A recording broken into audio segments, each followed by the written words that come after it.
sure, I don't know if you all gathered this, but we don't have a stand or podium, so it might just have to be like a gaggle situation.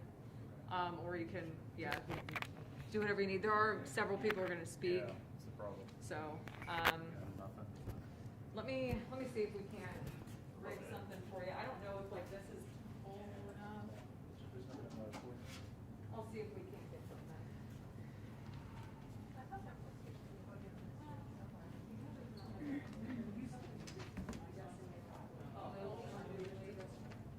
How's it going? Ask me again in about a half hour.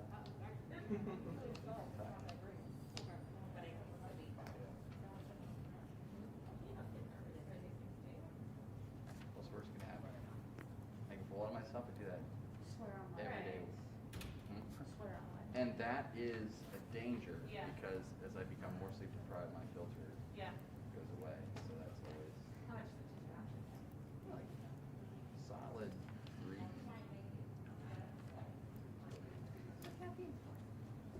That's exactly right. Oh, what I average. Although I did seize a lot of meth, so There you go. That's all you need. joke. I thought the cocaine would be a better option for Alert. that. I think they're both uppers. I don't know.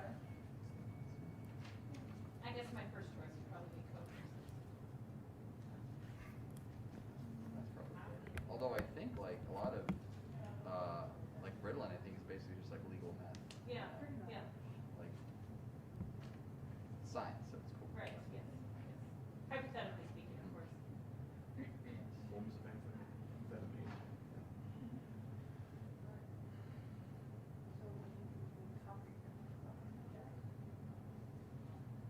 Sure. So that's one of the pictures we released. Is the big reveal, which You I guys will. haven't released anything yet. Oh, Let's say, where was that picture? spoiler alert! It was dope in a gun. Woo! Hi, Chief. How's everybody? Good, how are you? Doing well, thanks. Hello. But I'm glad that my tweet succeeded in generating interest.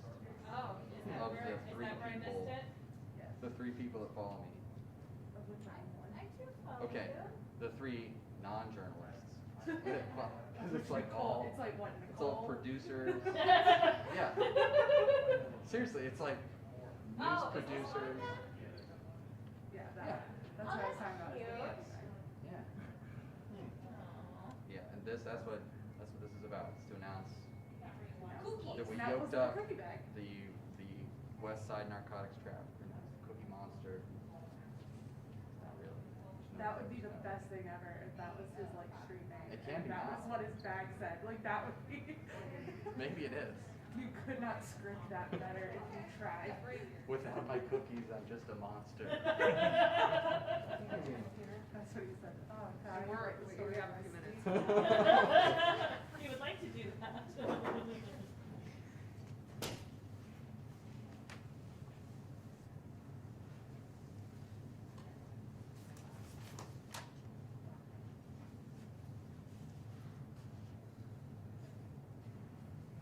I think you guys are also going to get a list of some of the people we arrested. It's not going to be everybody because you don't want to risk like releasing a juvenile's name. So it's all the people that have adult CPD ID numbers we know of. So and there's a couple people that are definitely kids. I think you're getting that.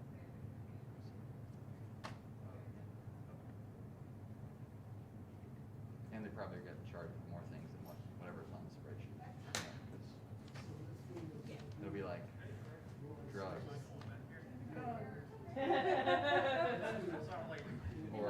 littering.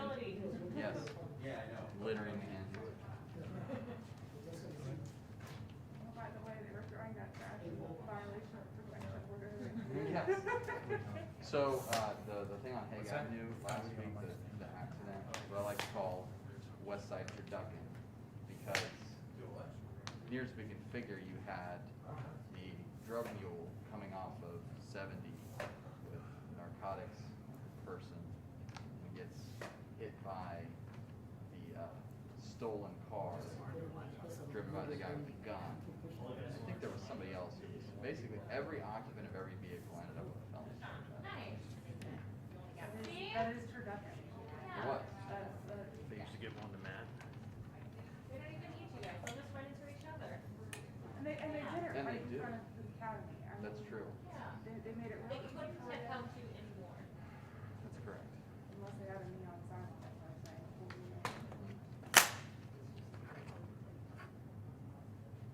Yeah, I think she got ejected and like drugs started like falling off of her Like a rainbow. as the medics are undressing her. It's like, huh, that's weird. Like, that's the kind of thing, like, you literally just can't make it up. Like, Yeah. people say, like, oh, you make stuff up, but I'm like, no, No, you she don't got have ejected. to. Do you remember the first time we had the first crime scene and there was cash all over Uh-huh, the backyard?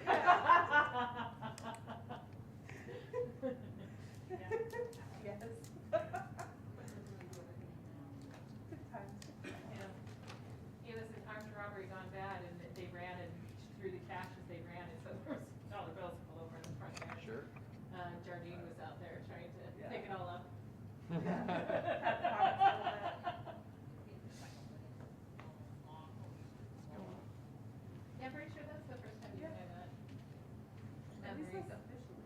Yeah, I mean, they might have been somewhere else before, but I don't know the other. that's the first time I saw It it. was like, yeah, across boundary. We are happy to report there's a podium now. Woo!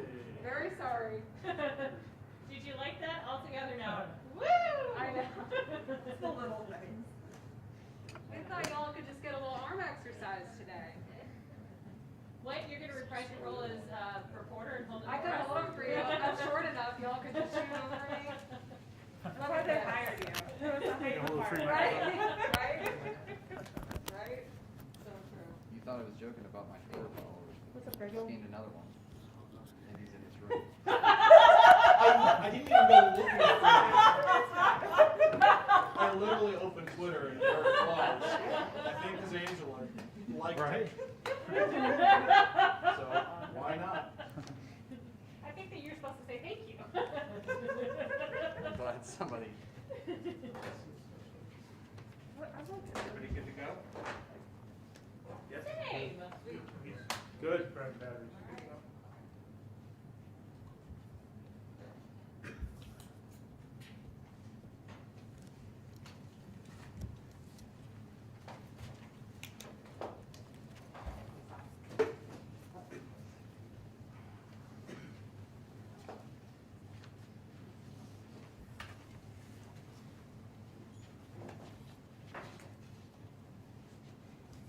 Good afternoon, everybody.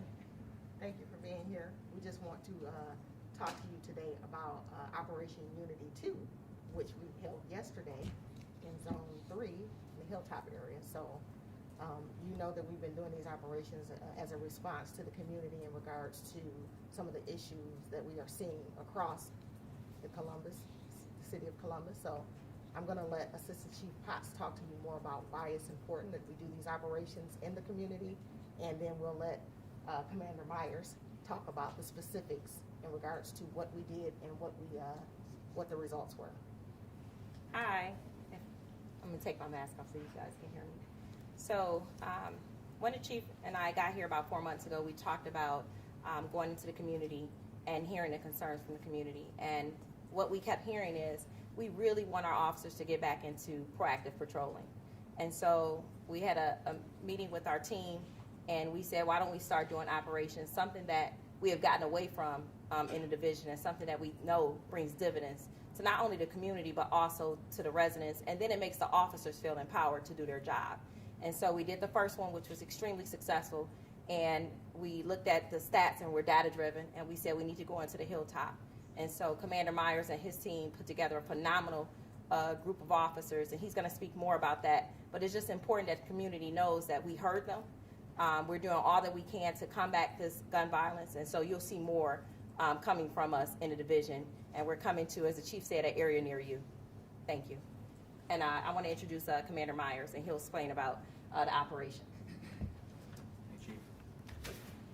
Good afternoon, everyone. I'm Tim Myers. I'm the acting commander for CPD's Patrol Zone 3 on the west side. And as you heard from the chiefs, excuse me, let me you can hear me a little better. As you heard from the chiefs, this was an operation to build on the successes from Operation Unity 1. And so our aim was to take the lessons that we learned from that and do just a little bit better on the west side. And one of the things that I'm happy to report from this iteration of Operation Unity is that we were able to staff it from with volunteer officers from Zone 3 primarily. I was very adamant that officers should police the neighborhoods that they know when we do our most effective policing.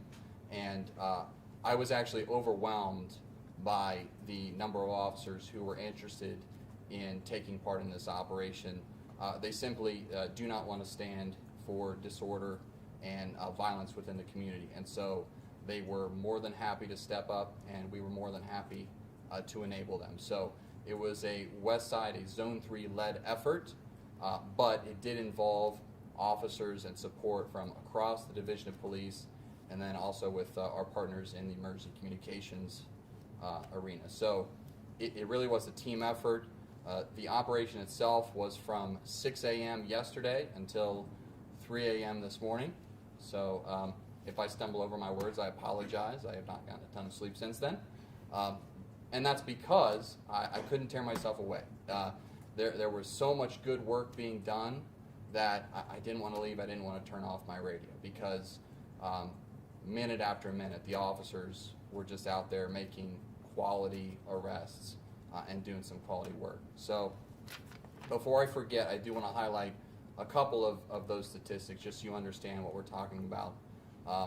During the operational periods that we did this, we arrested 45 individuals. 30 of those were felons. We recovered 8 firearms that were being carried illegally, and we recovered 5 stolen vehicles. The estimated street value of the drugs that we took off the street was about $25,000. So it really was a great effort. The officers did phenomenal work. And already throughout yesterday and then into today, I've heard from a lot of community leaders on the west side who were incredibly thankful that the officers were out there doing that. And I've heard from a lot of officers who were part of the operation who can't wait to do it again.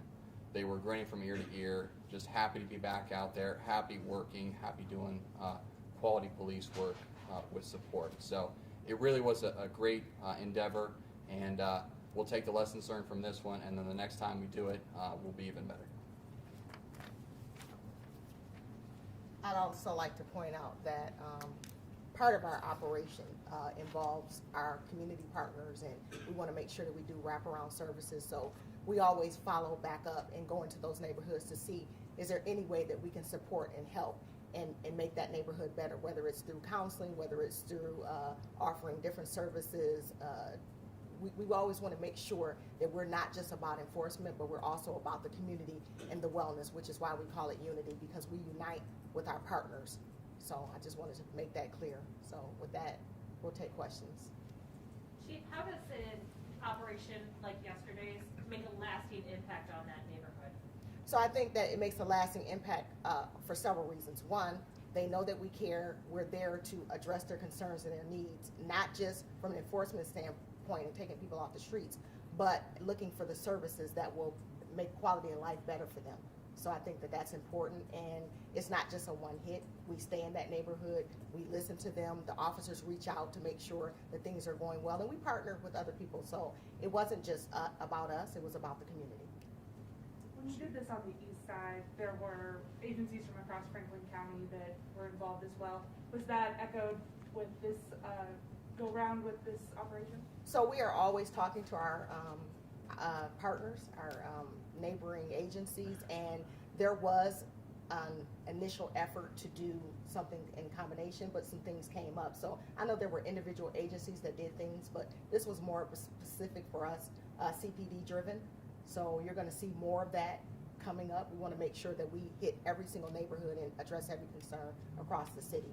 And it should be noted, even with our traffic citations, or even with our traffic stops that we did, everyone did not receive a citation.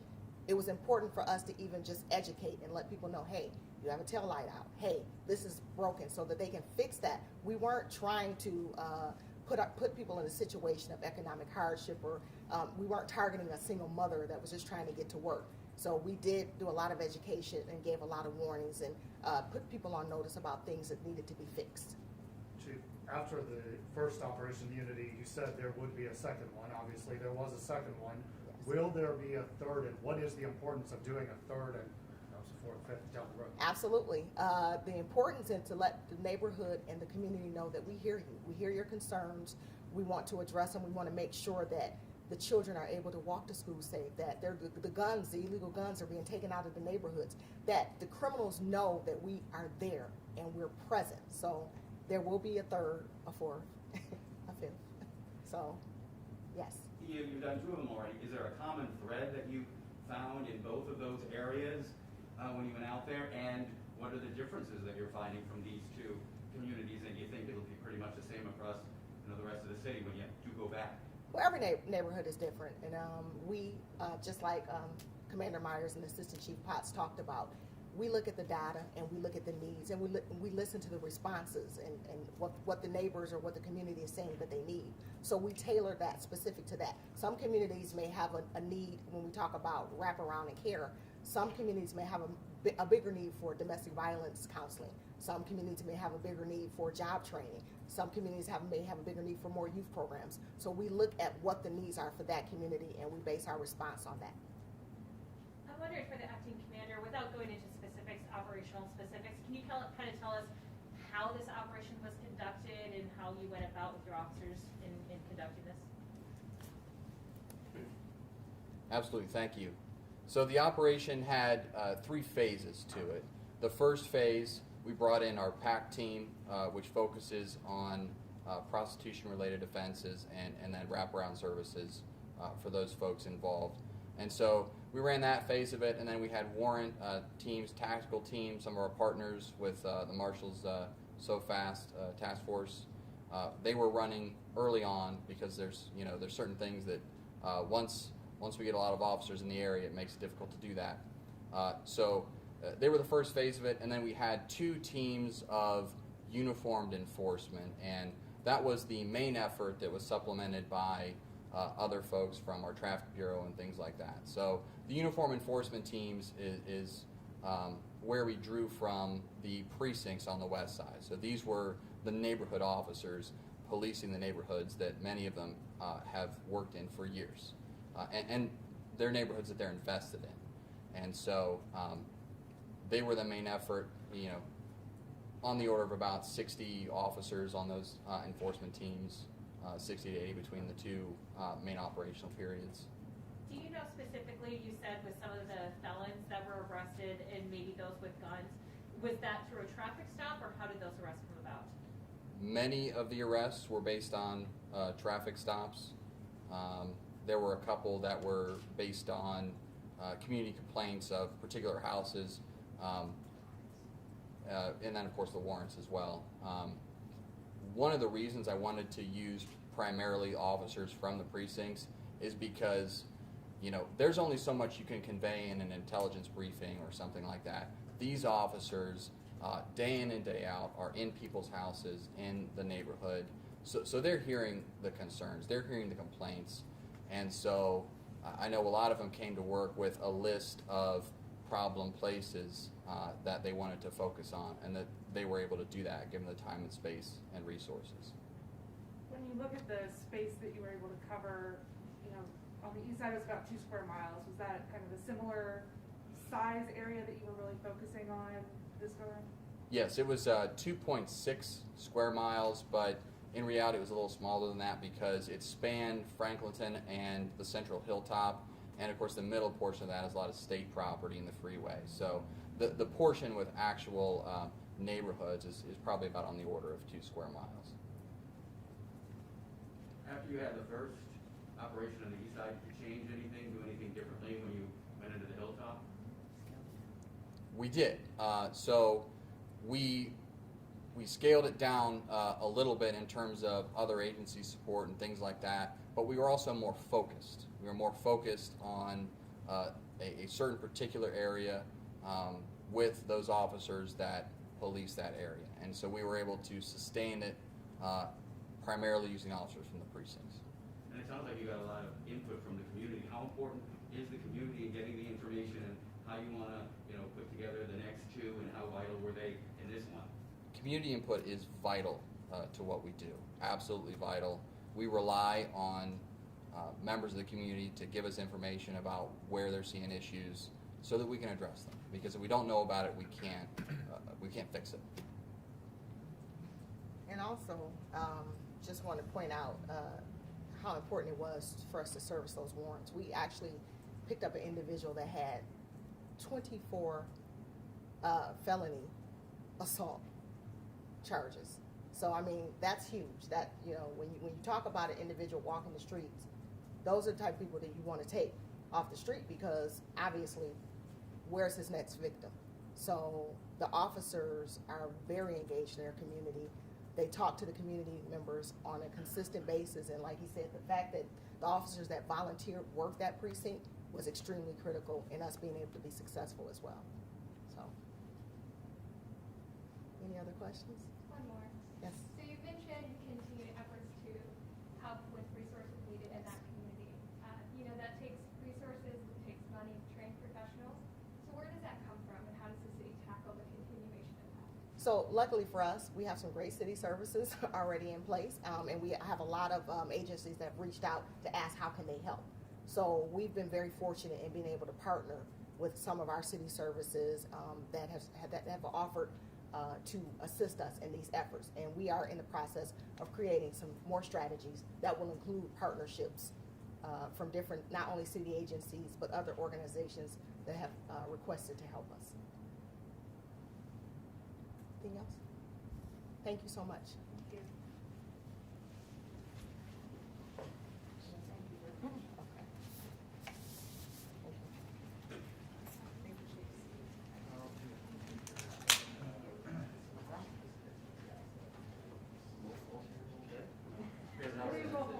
The bench. Okay.